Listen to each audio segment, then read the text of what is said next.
The members of the International Brotherhood of Electrical Workers Local 716 built the things that make Rice University and Houston great, and we want you to join us. Build a better career. To find out more, visit ibew716.net. The following is a presentation of the Rice Sports Network. The Rice Sports Network from Learfield IMG College. On the Rice Sports Network from Learfield IMG College. Welcome to Rice Owls Insider, powered by the International Brotherhood of Electrical Workers Local 716, lighting up Rice University in Houston for over 100 years. Rice Owls Insider is brought to you by The Parking Spot.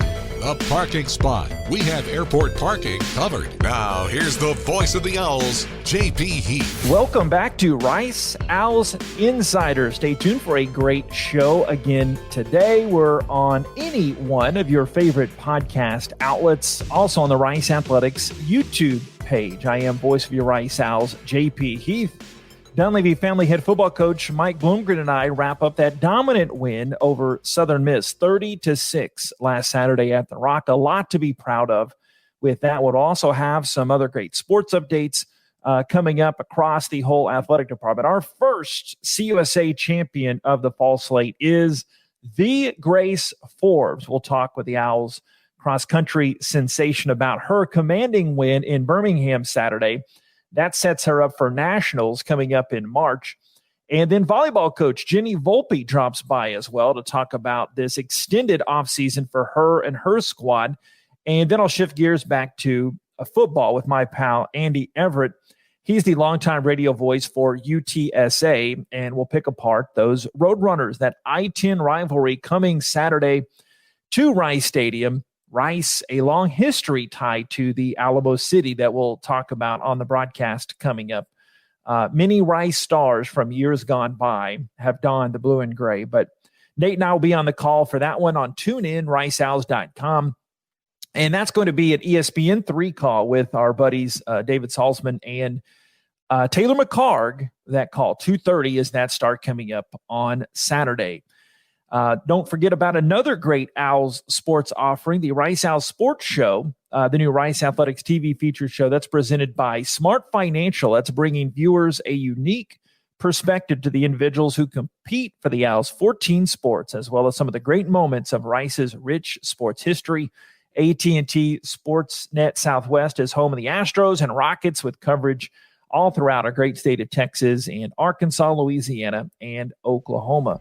Stay tuned for Dunleavy family head football coach Mike Bloomgren next here on Rice Owls Insider, brought to you by IBEW Local 716 here from Learfield IMG College. With Houston Methodist Virtual Urgent Care, you can skip the drive and the waiting room and connect to our board-certified providers from your computer, tablet, or mobile phone. Virtual urgent care visits are available 24/7, no appointment needed, even on weekends and holidays. Now you can get the same trusted care you expect from Houston Methodist, wherever you are, whenever you need us. To learn more, visit HoustonMethodist.org. Houston Methodist, leading medicine. Welcome back to Rice Owls Insider and the voice of the Owls, J.P. Heath. Dunleavy family head football coach Mike Bloomgren coming up here in moments. This segment is brought to you by Karbach Brewing Company, proudly brewed in Houston at 2032 Karbach Street. Karbach, it's crafted for serious fun. I got this nice tumbler. Baseball season, I guess we had a giveaway, so appreciate Karbach and all their great support. Dunleavy family head football coach Mike Bloomgren. Coach, how are you? Congrats on that big W. Thank you. Yeah, that was a lot of fun. I was really, really proud of the guys and the jump we made from week 1 to week 2. A lot of fun. Yeah, and I know it's obviously prep week now for coming up, and we might have a little bit on UTSA here in just a second. But overall, and not necessarily game-specific things, but just Mike Collins in general obviously had quite the game, found the sheriff, Austin Trammell. He had a career-high catch and a career-high game, but just discuss that connection, as that seems to have been a bond that's been formed rather quickly as far as games, but they had a lot of time to work on that bond, didn't they? Yeah, they did. And I think, like any quarterback would, it's so easy to trust Austin Trammell at the end of the day. Like, he is so good. he's going to be where he's supposed to be at the proper depth. And you know what? He'll make a play for you if you just give him a chance. And I think Mike has learned that. But the other thing, no matter who Mike was throwing to on Saturday, I thought he played a very efficient game and, put us in great positions to be successful. Yeah, there were two throws I wanted to get on. Hopefully I have the right order of this. One was rolling to, I guess it would have been away from you towards our press box, and then throwing down. He unleashed it. And I heard some coaches talking about that after the game. And the one he kind of put in the bucket there to Trammell in the corner towards y'all's end zone. Those are plays that, frankly, not many college quarterbacks make a lot of time. So speak to how he has evolved and made those types of plays. Yeah, honestly, JP, there was another throw. There was the two on their sideline going away from their building, and both of them hit Andrew Mason. And it's a good thing Andrew caught him, because if not, they might have impaled him. I mean, the balls were coming with so much velocity. And then you're exactly right. The one to Trammell, I don't know if you've heard Trammell describe it, but as he ran his route, he looked up, and all he could see was the big ball of sun that was there until the last second, and the ball dropped perfect. He's like, I saw a black dot, so I put up my hands, and it falls right in there. And so you talk about throwing a perfectly thrown ball in the back corner of the end zone. That's exactly what Mike did for him on that last touchdown. Yeah, on a whole, the way I kind of tease the game in our pre-production is that we always talk about improvement from year 2 to year 3 of a coaching staff, and from game 1 to game 2. Well, that was kind of the crossroads in that Southern Miss game. So was that the game where and you did address this after the game, so I know it's not the first time you're talking about it, but just was that the game where everything so far, that was the most type of impact of your style and the intellectual brutality that you want to bring? Yeah, I think so. And I think it's easy to see the progress right now when you look at stat sheets. When you talk about, it's the first time Rice's offense has scored 30 or more points in a game since 2014. When you talk about in the 16 years Rice has been in Conference USA, it's only the second time in history they've held an opponent without a touchdown. So when you can throw things out there like that, I think we're moving the right way, in the right direction. I think the process is starting to take hold, and our kids really believe in it, and they're really starting to make the plays on Saturdays we need them to make. Please speak to Juma and how he has ran the ball, and he's been Mr. Steady Eddie. He hasn't had the long game-breaking run like we've seen in years past, but still he's been pounding the rock, and 90 yards average in the first 2 games. I know you and the staff won't turn that down. No, not at all. And Juma's so good from his leadership and the other things he does without the ball. Maybe his best play of the day is a 3rd and 3 late in the game when we ran a speed sweep and handed it to Jake Bailey, and he cut a linebacker down to the ground. And what he's doing in pass protection, just all the things without the ball are exceptional. And then, he rushes for a sneaky 100-yard game. And so that's really good stuff. Really proud of Juma and the effort he's had and how he prepares for the game, and then what he's able to get done on Saturdays has been exceptional. I want to say this goes back even to your first press conference, December of a few years ago, when you talked about next man up and how that's kind of developed over the years. And no more was ever evident when Gabe Taylor stepped in. He made some plays, Chike Anabogu. Just that fumble forced alone changed the tide of the game. So speak to them how they stepped up when their numbers were called, and have to like the play of those two youngsters in that game and beyond. Absolutely. And both those guys had great growth from game 1 to game 2. We were sitting there and we talked about who had to have the biggest jump. And the bottom line was the Rice Owls. Like, everybody on our team did a big jump from game 1 to game 2. But then you find out on Thursday that those guys are going to be in starting roles. So a true freshman in Gabe, a redshirt freshman in Chike. And gosh, Chike ended up being our player of the week on defense. Stepped in there, made that play that you just mentioned, the forced fumble. And in addition to forcing a fumble, he hit the quarterback so hard that he didn't finish the game. And, I told the guys, we're not going to do anything dirty. That's not who we are. But when we get shots at anybody on the other football team, we're going to take them. And I don't know how good their backup quarterback is, but I know the quarterback doesn't think he's as good as the first one. And so, again, when you have to finish a game with your backup, it's always a good thing for the Rice Owls. Tell a little more about the Gabe Taylor story, because most fans know Gabe's history and his brother Sean, the great player that he was. But it's fascinating. The little bit I heard, Bartlett actually told me a lot about it, and kind of led to the Washington Post article a couple weeks ago. But just how that's such a unique find, and what a unique athlete he has been. Yeah, and JP, if you watched any of our scrimmages, which I know you have, the ball loves him. The ball finds Gabe. And it's obviously because Gabe puts himself in those positions to be successful. But, his instincts for a guy that had only played 1 year of high school football are just out of sight. And I think, again, like I have no idea what Gabe's ceiling is going to be because I just think and hope he's going to keep climbing. And as the experience comes, he's already a guy that's absolutely fearless, has the big hit potential. I don't know if it's fair to compare any safety in the world to his brother. As a 3-time Pro Bowler and 3 seasons in the NFL. But gosh, there's some things he probably gets honest through his genes, and we're happy he has them. But he does. He's making the most of those opportunities right now. And I can't wait to see the player that Gabe's going to turn into. You've scored first in the last 5 games. You held an opponent scoreless in the last 11 games on their first possession. So, again, it's like I'm hearkening back to last year, Coach. We actually got to do these in person down the street. But how big is that to get those early leads? I know you want to turn some of those 3s to 7s, but you're getting those early leads, and the defense is maturing even more.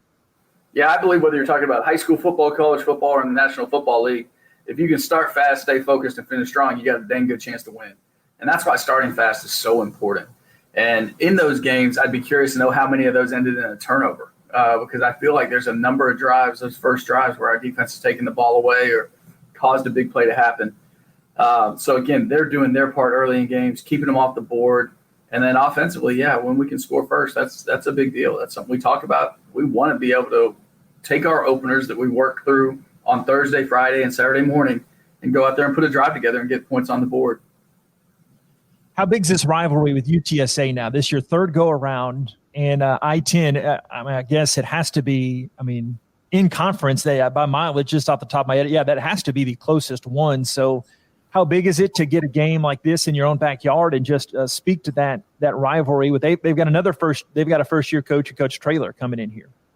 Yeah, I think it's really exciting. I think it's good to have a couple teams that are close in proximity. It always helps, right? You're going to have some recruiting overlap. You're going to have a lot of knowledge between in terms of your roster between the kids on your team and the kids on theirs, prior relationships. So I think that's exciting. I did think it was important to remind our kids that as we were on the practice field Monday night, there's nobody on our team, nobody on that field that has ever beat UTSA. And it doesn't matter if they're a 5th-year senior. And the big thing I reminded them is, this is the only Texas team in the conference we haven't beaten. We need to find a way to do it this weekend. Thank you so much, Coach. I'll be talking to you a couple more times this week. Appreciate you. Thanks much. All right. Thanks, JP. Have a good week. Yes, sir. Yes, we'll indeed. And talk to him later on. Dunleavy Family Head Football Coach Mike Bloomgren. Stay tuned. Volleyball Coach Jenny Volpe coming up next year on Rice Owls Insider from Learfield IMG College. Stay tuned. What do you do when you need safe, reliable corporate transportation? You go Win. Win Transportation is one of the largest group transportation providers in Texas, a leader in charters, shuttles, and special events of all sizes. 5 people or 5,000. Win offers customizable team transportation with a wide range of motor coaches, minibuses, and vans. So, for safe, reliable corporate transportation, do like the Owls and go Win. Book at gowin.com. GOWYNNE.com. Stay tuned for our next segment here on Rice Owls Insider. I'll talk to the first Conference USA championship of the athletic season, Owls sophomore cross-country sensation Grace Forbes. This chat with volleyball head coach Jenny Volpe is brought to us by Smart Financial Credit Union. Smart Financial's game plan is simple. People before profits, whether it's saving for retirement, your favorite car, or buying your dream home, we can help. Text RICE to 276-278 to find out how. And Jenny Volpe with us, longtime multi-conference champion, Conference USA volleyball head coach with us. And Coach, we did this Rice House Insider, what was it, back in April? But it seems like instead of 6 months, that seems like 6 years ago. How is life for you and the team right now in this crazy pandemic, and obviously prepping for the spring season coming up? Yeah, thank you for having me. Things are going well. I think we're in a little bit more of a rhythm now that we have established, practice schedule, and they're mostly an online school, online classes, a few in person, but it's been a little bit crazy, I guess, but we are now in, like I said, a little bit more of a rhythm. Things are getting a little more normalized. Practices are going well, and the team looks good. So the main thing was the scheduling format, because full disclosure, we're still trying to get a whole grasp on, we just got football started and everything has its plan, but I understand this may indeed even change. Just Lord willing, hopefully we get these games in, but discuss how that's impacted volleyball, because I understand it's similar to the way some other sports are kind of the bubble thing, but also getting the games in consecutive days. It has to be a unique challenge too. Right. Yes. So Conference USA decided to run a schedule where we play half of the teams in the league, the ones that are geographically closer to us, will play each other twice at the same location. So we'll play on Sunday and Monday, probably a noon or 1 o'clock matchup on both days. And then we head back. So it lessens the travel and the exposure to more teams in one weekend. So it'll be different. It'll be interesting to see how it all shapes up. Yeah. So how does that, I know some of this you might not want to get out, so pardon me for asking it, but how does that work? Because I can imagine in the sport I work with more closely, like basketball, I mean, is less more sometimes in the prep, because you don't want to rely on what you just did, but at the same time, there are obviously things you want to improve in that. And then you have the rest factor too. So how do you think you could structure that? Right. So on one side, it's a little more simplified in terms of preparation, because you're preparing to play one team instead of two in 1 week. And so the preparation should be a little bit simpler. However, the downtime in between matches is less. There is no travel, though, in between the games. So that does help a little bit. But yeah, I think that you're going to have to look at how the first match is going, how many jumps is an individual taking. You might need to rest players a little bit more. It's going to be new to us, and we have a little bit of that in a preseason at a tournament. Sometimes we'll play 2 matches in 1 day. I think coaches are going away from that a little bit more now, but it's something that it's new and different. But I think in our sport, some of the conferences are running that format now, and they're playing like the SEC is playing and the Big 12 is playing, and they're doing it that way. And it's been successful so far. So before talking more about this year's team, I wanted to talk a little bit about last year's team and how that momentum that you're so great at carrying over in last year, especially a great season, 27-4, and you get your first ever NCAA tournament match, sweeping OU. You finished in the top 25. So how have you tried to, at one part, you can't rest on the past, but on the other side, knowing coaches and knowing you for a spell too, you don't want to rest on those laurels, but you still have to use that to segue into this season with so many great players coming back. Right. Yes. It's been a while since we've stepped on the court and put on a jersey and competed. It's been almost a year now.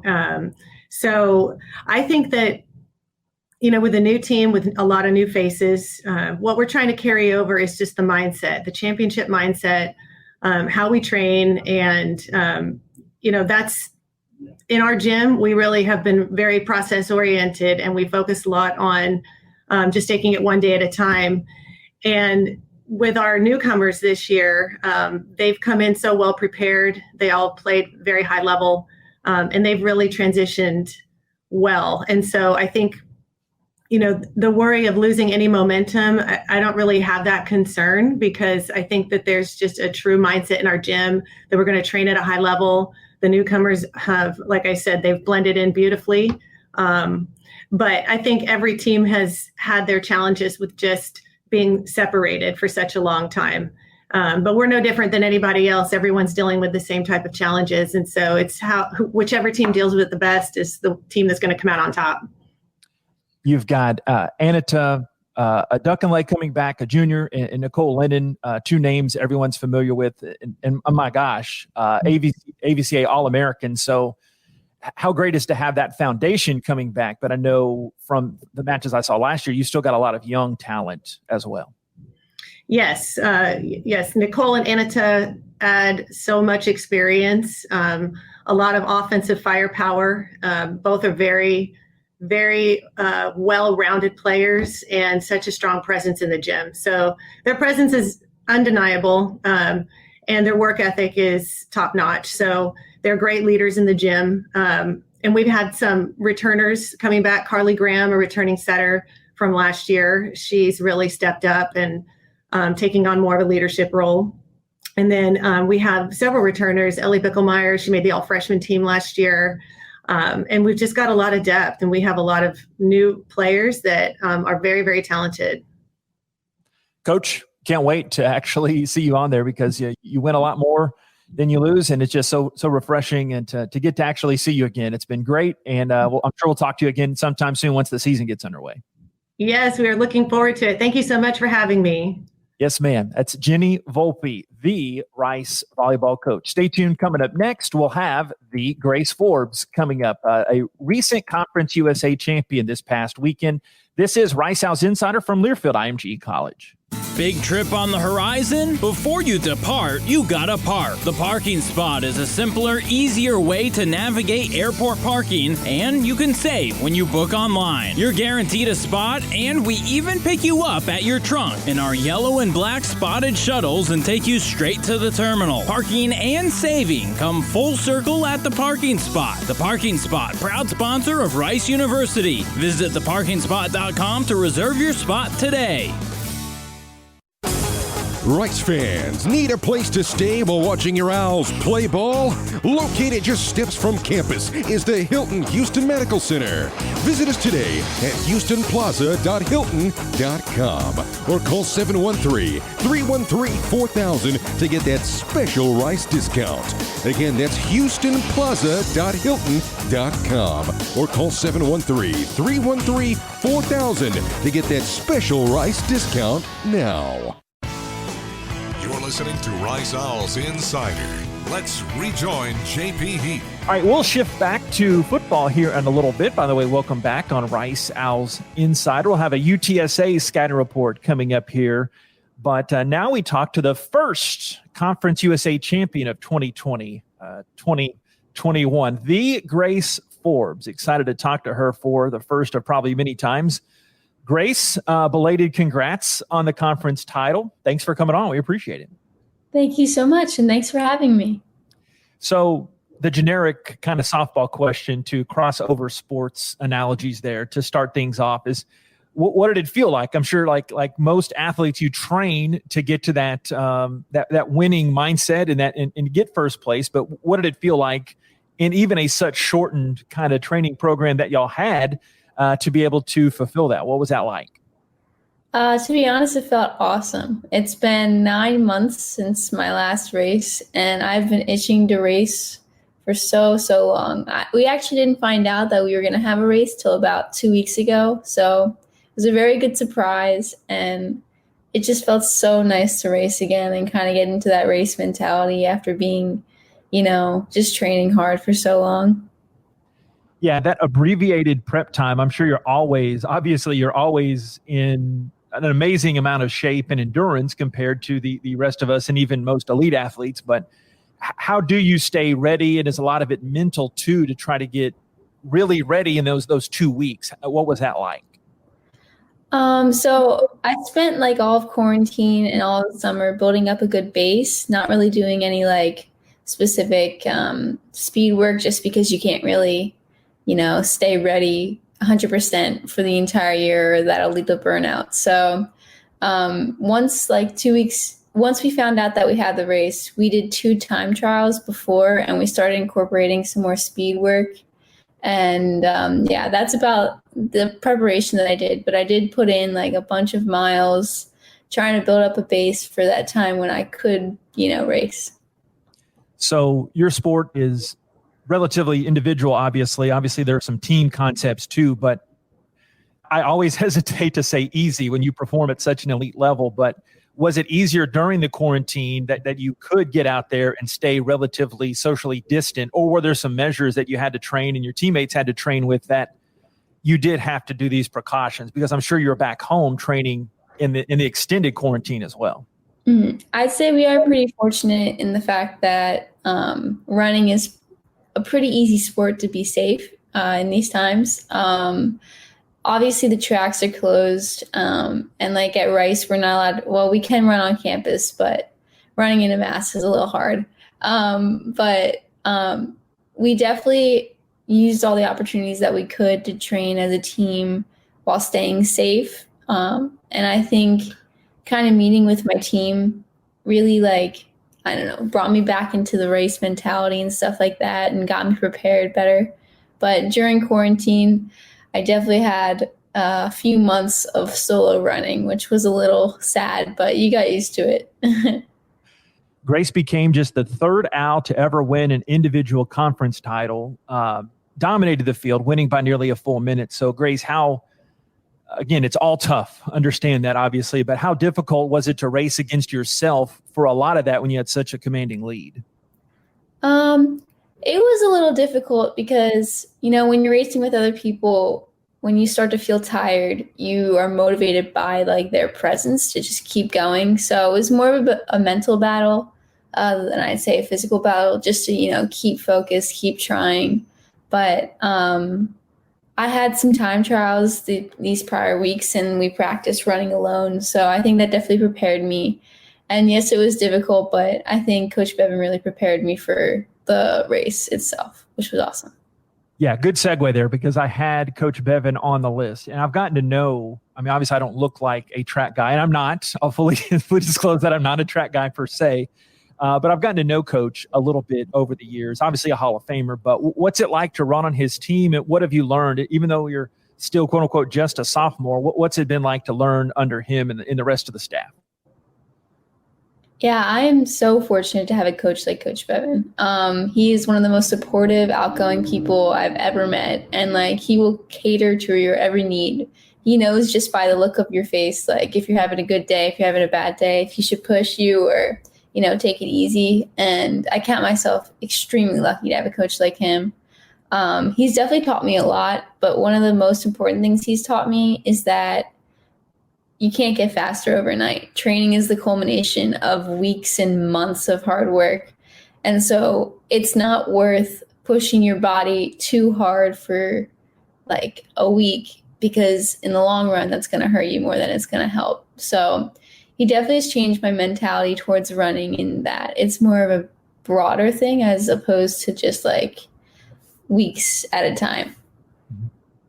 So you automatically qualified for the NCAA championships in Stillwater coming up, still a ways away in March. And so there's obviously was pressure to win this past weekend, but how do you continue to train since this was the only meet in the fall and now you have to wait for so long? How do you, and Coach Bevan obviously too, how do you schedule that, and what do you think that plan will be? Yeah, I'm not going to lie. I'm pretty disappointed that we only had one race this fall. I'm really itching to get back into racing, but I'll take what I can get. I'm very grateful for the opportunity. I think at the moment we're kind of transitioning into a little bit more of building up a base, because like I said, you can't really be 100% race ready all year long, or else you're going to get injured or something like that. So I think I'm going to work on building a bigger mileage. And then Coach Bevan said that there might be some races in January. So I'm looking forward to January, looking forward to, trying to prove myself, show what I got, and get ready for nationals in March.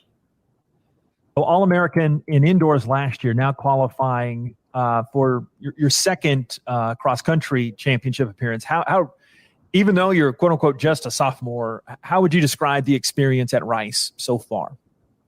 It's been great. I really can't say much bad. It's definitely very challenging academically, but that's to be expected when you go to such a top-tier school like Rice. I'd say one of the things that strikes me the most is just how much support I've found at Rice. Everyone's willing to help you out, and that's something I'm very, very lucky to have and very grateful. And speaking of that, lastly, from a personal standpoint, I love asking athletes from the different sports here, what led you to Rice? And obviously the great track and cross-country tradition I know did too, but just what led to it, and describe how coming from Pennsylvania to big city Houston was for you. So my older sister, Maddie, she actually goes to Rice. She's 2 years older than me, and she loves it. She's thriving here, and I was inspired by her, I'd say, to come tag along. I just found, when I visited Rice for the first time, I kind of had that feeling that this is going to be the one.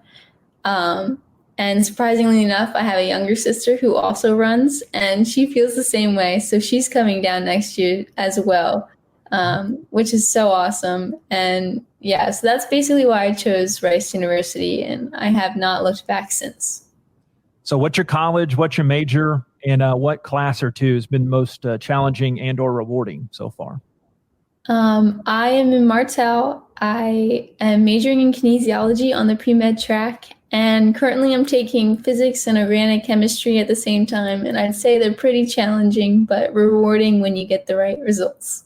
And you don't have to play the Grace Forbes card either, I'm sure. Hey, do you know who I am? I'm a Conference USA champion. I wish that could help with my grades, but... Hey, Grace, you're awesome. I'm sure this will not be the last time we're talking. Congrats on everything. Keep the training going, and appreciate you donating us some time today, okay? Oh, thank you so much. It's been a pleasure. Thank you very much. That's Conference USA champion Grace Forbes joining us here on Rice Owls Insider. Stay tuned. We'll be back to talk some more football coming up next in our UTSA Roadrunners preview with Andy Everett next from Learfield IMG College. Have no post-game plans? You do now. Head down the street to Little Woodrow's in Rice Village and relax over indoor and outdoor games, sports, and drink specials that a college student cannot refuse. All you have to do is bring your student ID to enjoy $2.50 domestic drafts. Also, don't miss out on our Monday college nights as we've got $2 domestic drafts and $3 shots. Follow us on Facebook and Instagram to stay updated on all our upcoming events and specials. Little Woodrow's, the official Rice Owls game day headquarters. Football fans are passionate, just like John Deere fans. And if you're a John Deere person, the name to know is Shoppas. In football, it's about calling the right plays. The right call for John Deere equipment is Shoppas. Shoppas has the right size tractor from the compact 1000 series all the way up to the 6000 series with financing available. Shoppas has great prices on lawnmowers and gators too. A John Deere is more affordable than you think. Google Shoppas at SHOPPAS. Shoppas, all things John Deere. Welcome back to Rice Owls Insider. Here again, the voice of the Owls, J.P. Heath. Welcome back on Rice Owls Insider. Our next guest has a lower golf handicap than you do, I'd imagine. It is the one and the only Andy Everett, the longtime UTSA voice of the Roadrunners. Andy, good to see you. Good to see you finally, and we're going to see each other on Saturday finally, hopefully as well. So all is good now that we're all back to playing football. And I don't know that I can shoot my handicap right now. It was one that was built in the summer, and football season tends to take a toll on it. Hey, I still want to take you up on that off-season offer, not to actually compete with you, but I could use all the tips I can get here. Someday we should do that. Yeah, I haven't seen the basketball schedule yet, but maybe we'll have one of those days squeezed in. So y'all are up there in the nation with as far as games played. What is this going to be, game 9 for you all? So, A, what's that been like? And B, how's the team playing lately? Well, it's been a blessing. And Coach Traylor and Dr. Lisa Campos, the UTSA athletic director, have said every week's a blessing. It has been something that this team desperately needed with a first-year coach to play as many of its games as possible. There's still 4 games left, and we're knocking on wood that they all get played and that we don't have any postponements into December. And also hoping enough that we can win enough games that somebody out there wants us to go to a bowl game, because not only do you get the notoriety of playing in the bowl game and the television exposure from it, you get another 10, 12 days of practice, which this team desperately needs. This offense, as most offenses for new coaching staff, was created on Zoom for most of the summer, and they really didn't have hands-on with anybody in a full-fledged practice until fall camp. This team has overachieved in my mind a lot, especially when you consider that they played all 4 quarterbacks and they were planning on only playing 2 and maybe a third one in a specialty situation. They've had devastating injuries all over the line. As every team, they've had 1 or 2 cases of COVID here and there that not only have impacted the player, but have also created contact tracing issues where several players have missed games. And they are still 4-4. And I think they have a great chance to have an even or winning record if they can finish out the season strong. They did not play well against Florida Atlantic, but in the losses in October, especially at UAB and BYU, they played very well and had chances to win both of those games. Speak to the energy Coach Traylor has brought in, and I'm sure most kind of know a little bit about his background. Nate and I are going to talk about in our broadcast how he's this mythical high school coach, and he just started over, for lack of a better term, and just really respect how he rose up the ranks. And y'all get him from Arkansas. He'd been at a lot of other stops, but what kind of difference have you seen in year one? As I'm not saying the whole style has been switched up, or has it? Like speak to just what him and his new staff has meant to y'all. Well, I think he's a huge breath of fresh air. And I had a great relationship with Frank Wilson and liked him, but he never did get past where we needed to go for this program to move in the direction it wanted to. Some of it his fault, some of it not. But I think Jeff Traylor was the perfect hire, and I had no idea who he was until he was hired, and I started researching him. And he is a very, very genuine person. He chose to stay at Gilmer High School for as long as he did because he wanted to watch his kids grow up, and he didn't want to be on the road recruiting as a college coach until he got to a stage in his life where his kids were in college or moved on. And that's when he made the decision to go to Texas and to SMU and to Arkansas and to get the college experience so he could be a college coach. He and every other person that's been at UTSA believes that there's so much untapped potential here. And he'll go back to saying potential is everything you're not at the present time, but the opportunity is there. And for this team to not only win 4 of its first 8 games after where it's been the last 2 or 3 years in the win-loss column, and then on top of that to almost upset 2 teams that I think, well, one's a top 10 team in BYU, I think, and the other one in UAB is probably a top 30 or 35 team at worst in the country. And to almost upset both of those teams on the road, at least have an opportunity to do so and just fall a little bit short, I think speaks highly of how much the players have bought into what he's getting them to do. And that's the biggest challenge when you have players that were recruited by a different coach. Will they respond to you? And so far they have. Yeah, and Army, I know you obviously know this, but Army no slouch themselves, and that y'all played them pretty close too. Talk about the offense and how Frank Harris coming back after the injury. And I'm not lying to you. I thought Sincere McCormick was a senior. It just seems like I read about him every week so much. And my gosh, that young guy is only a sophomore. And I guess even more years after that with this exception year. But just what has the offense done? Because that's obviously the thing people focus most on, and what has been, when the offense is working well, what's gone well for you guys? Well, I think the biggest surprise is the offensive line. They didn't think that at the beginning of the year, I don't think anybody thought at the beginning of the year that the offensive line would perform at the level that it's currently performing. They have been unbelievably overachievers all year long. Now, I think they have the best center in the league in Afitu Maka.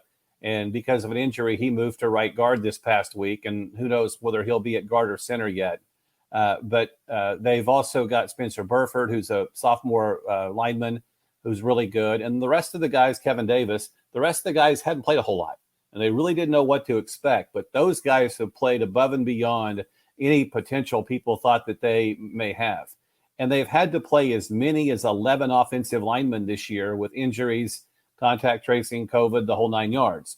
So they've had a complete circle of people come through that on the offensive line. And then there's Sincere McCormick. And a lot of teams are putting 6 and 7 and 8 in the box. And if he can get past that initial 3 or 4 yards, he's breaking big plays because there's no defense left to go there.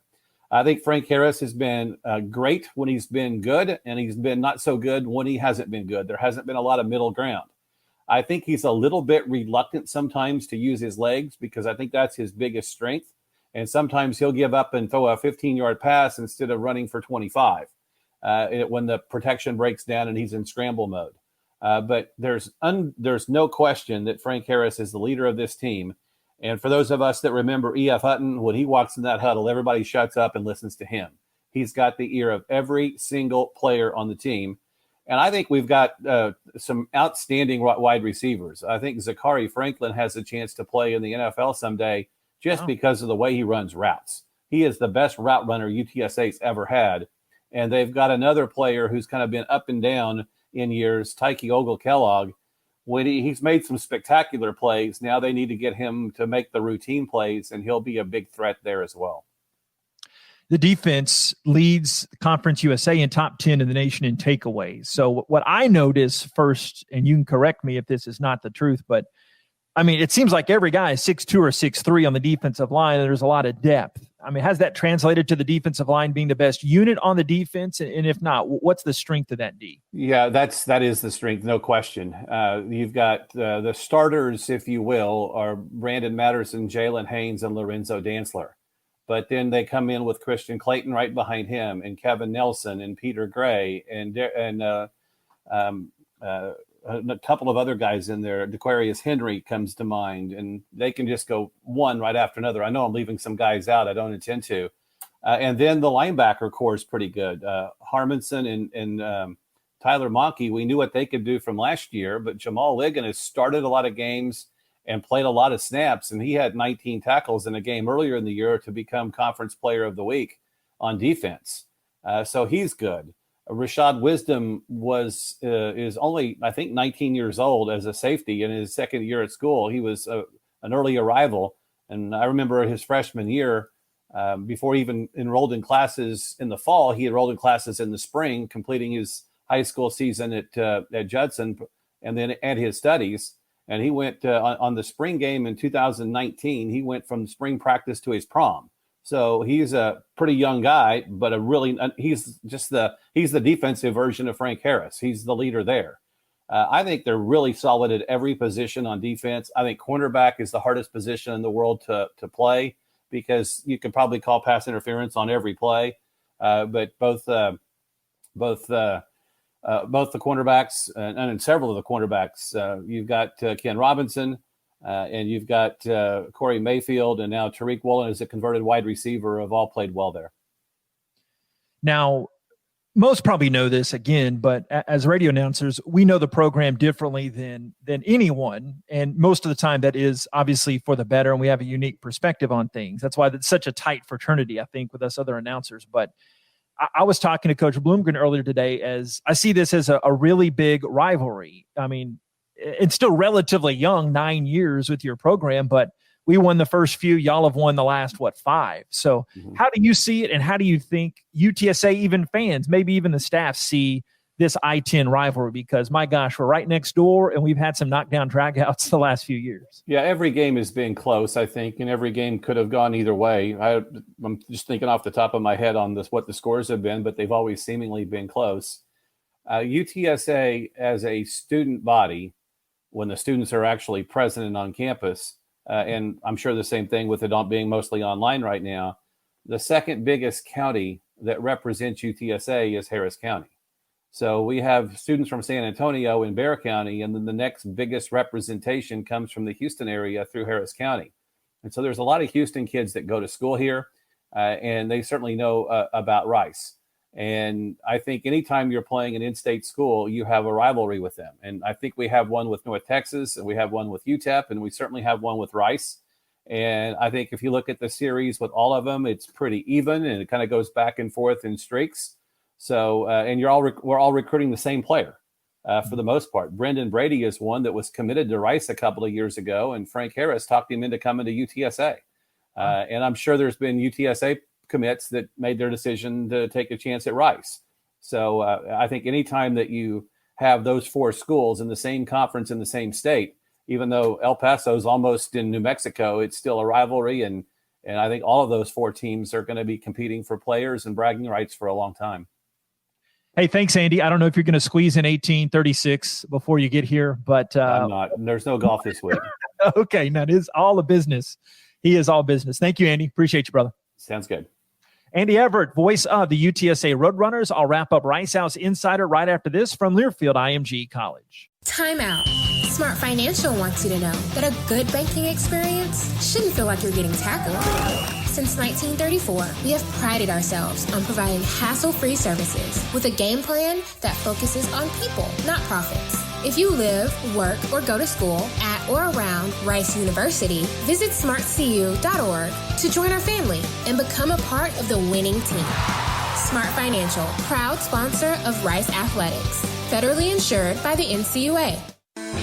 The Wyndham Houston Medical Center Hotel and Suites is the preferred hotel for anybody visiting the Medical Center, the Museum District, or Rice University. We offer the largest suites in the Medical Center, complete with full kitchens, and our full-service restaurant and outdoor pool will make your stay complete. We look forward to having you experience the Wyndham Houston Medical Center Hotel and Suites soon. And if you need a group rate or need 10 or more rooms, don't forget to call 713-528-7744. That's 713-528-7744.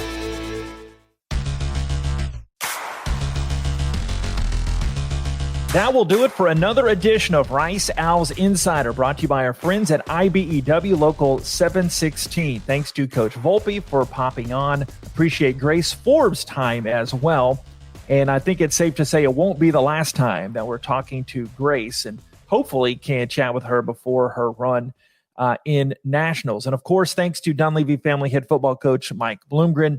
Andy Everett will not be squeezing in 18 or 36 before a game, as you heard, but he'll help me work on my short game next summer if I can get over there to the Alamo City. But appreciate the UTSA radio man for donating us his time. And again, Nate and I will be on the call on TuneIn on riceowls.com, and it's going to be an ESPN3 call with the great David Salzman and former Owl Taylor McCarg on that call. Again, thanks to IBEW Local 716, our presenting sponsor of Rice Owls Insider. Don't forget on the podcast as well, subscribe on your favorite podcast outlet, and we'll have highlights after each game. And we're going to offer you more content, giving you different interviews and access to the Owls as well. Stay tuned for that. Have a great rest of this one. God bless, go Owls, and we'll talk to you next time here on Rice Owls Insider from Learfield IMG College. On the Rice Sports Network from Learfield IMG College, you've been listening to Rice Owls Insider, powered by IBEW Local 716, lighting up Rice University in Houston for over 100 years. Rice Owls Insider was brought to you by The Parking Spot. We have airport parking covered. The preceding has been a Learfield IMG College presentation on the Rice Sports Network.